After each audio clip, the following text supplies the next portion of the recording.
Olá, Cris. Olá, GR. Olá, amigos e ouvintes da Noroeste FM.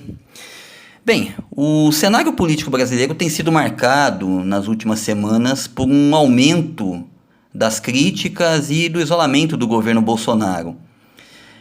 Críticas que têm partido de setores da sociedade que até então estavam bem quietinhos, não manifestavam muitas reclamações em relação ao seu governo.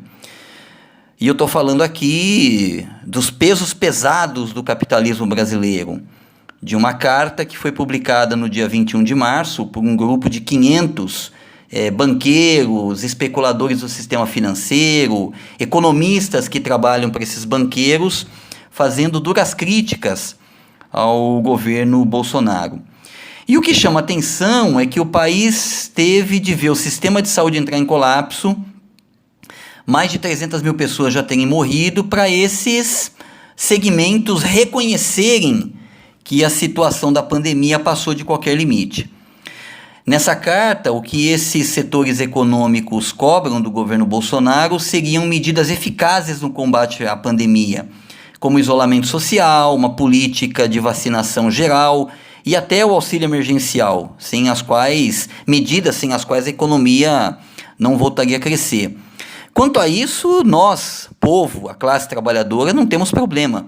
Nós também concordamos com a necessidade do isolamento social, se precisar até de um lockdown, da vacinação geral e do auxílio emergencial para os trabalhadores e de auxílio para as pequenas e médias empresas, que são as que mais têm sofrido dentre os grupos capitalistas com a profunda depressão que a pandemia tem causado na economia brasileira. Porém, o que eu queria chamar aqui a atenção é que essa carta desses 500 economistas, ela vale por aquilo que ela não diz. E o que essa carta diz, sem dizer claramente, é que parece que setores da classe dominante brasileira estão dispostos a descartar o governo Bolsonaro. Na esteira dessas críticas, o Arthur Lira, presidente da Câmara dos Deputados, e membro do chamado Centrão, entendeu bem o recado desses banqueiros e já partiu para o ataque, ameaçando o Bolsonaro com impeachment, caso ele não adote realmente medidas sérias de combate à pandemia. E aí a questão a pergunta que não quer calar é a seguinte: por que só agora, com o Brasil alcançando essa marca aí de mais de 300 mil mortes, com um sistema de saúde público em colapso, setores da classe dominante parecem ter acordado para essa situação caótica? Em primeiro lugar, que a gente tem que reconhecer que tem, de fato, aumentado a tensão e o descontentamento social no Brasil. Tensão e descontentamento social que só não explodem porque a preocupação do nosso povo agora é não se contaminar e não morrer. E o que a gente percebe é que a base de apoio ao Bolsonaro, aquela base de apoio em 2018, hoje já não é mais a mesma. O grande capital que havia até apoiado o Bolsonaro na eleição de 2018, mas que nunca morreu de amores por ele, já está dando um tchauzinho pro presidente, né?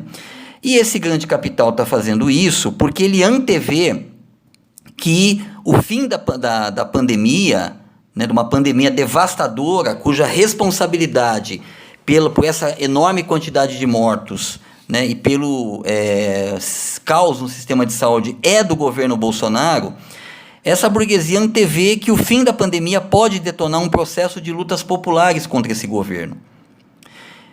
E por isso ela, numa medida de prevenção, ela já busca, talvez, descartar o Bolsonaro para manter a política econômica do seu interesse. Então, eles se antecipam a esse cenário, E se não conseguirem descartar o Bolsonaro, pelo menos eles tentam manter o Bolsonaro acuado ou emparedado. Um exemplo disso foi essa posição dos comandantes das Forças Armadas, que entregaram, alguns dizem que eles entregaram os cargos, outros dizem que eles foram demitidos, mas o que importa aqui é que as Forças Armadas, o alto comando das Forças Armadas, também já sofrendo com o desgaste dessa política insana do governo de combate à pandemia, já percebem que a farda deles está manchada, né? Porque eles também foram coniventes com essa política e também já tratam de manter uma posição de distância desse governo, tentando retirar o apoio que possivelmente as Forças Armadas poderiam continuar dando ainda a esse governo. Eu acho que tem um outro motivo também para essa reação de setores da burguesia, é que nos últimos meses o Bolsonaro decidiu avançar sobre o comando da Petrobras e do Banco do Brasil. A Petrobras, principalmente, ela hoje se tornou uma das maiores fontes de lucro desse capital financeiro. E uma fonte de lucro porque a sua política de preços se coloca acima dos interesses da maioria da população, né? Uma política de preços que tem feito o preço aí dos combustíveis subir insistentemente, tudo para atender os interesses dos seus acionistas que em boa medida são esses 500 que assinaram essa carta de repúdio ao governo Bolsonaro. Então esse sistema financeiro, que são na verdade um bando de parasitas do povo brasileiro, não se importou até agora com a morte de mais de 300 mil pessoas, tá? Só que eles começam a ficar preocupados, e aí eles ficam todos nervosinhos, quando se mexe nas suas fontes de lucro. No Brasil, para a gente ter uma ideia, esse segmento financeiro e rentista é quem tem a hegemonia no processo da acumulação do capital, né? E o que significa ter a hegemonia? É ter a capacidade de liderar o processo de acumulação de capital, de determinação da política econômica. Então eles conseguem manter essa hegemonia.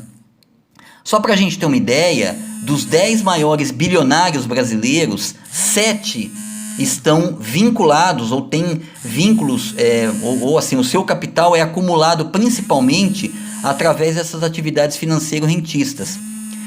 E de 2019 para cá, como a gente já tem demonstrado outras vezes, o patrimônio dos 50 bilionários brasileiros pulou de 127 bilhões de dólares para 176 bilhões de dólares, mesmo em meio à pandemia.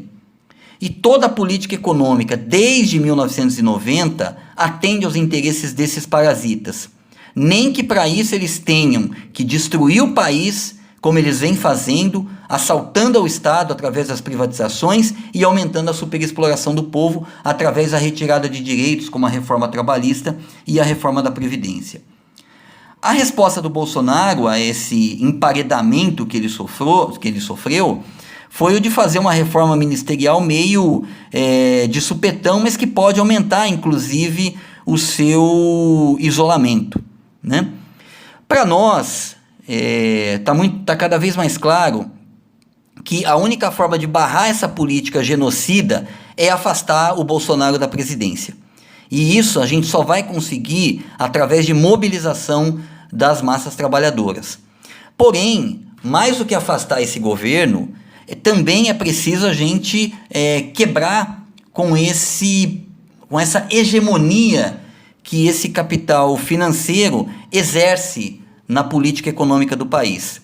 Um capital financeiro parasitário que quer aumentar a sua lucratividade às custas do sofrimento e da exploração do povo, que mais recentemente acumulou somas fantásticas de capital em cima da morte, da desgraça que o nosso povo vem sofrendo por causa da pandemia, e que agora, ao ver os seus interesses atingidos, tentam romper com o Bolsonaro e se apresentar como uma elite culta, preocupada com o sofrimento da nossa população. Nós não podemos cair nessa conversa. Essa gente esteve e compactuou com esse governo genocida até agora. E precisamos, portanto, através de mobilizações dentro, dos limites que a pandemia nos impõe, dar um basta ao governo Bolsonaro, mas também dar um basta à expoliação que esses setores econômicos vêm fazendo sobre o nosso país. Por vacina, comida e emprego, fora Bolsonaro e seu governo genocida de traição nacional. Um abraço a todos e até a próxima semana.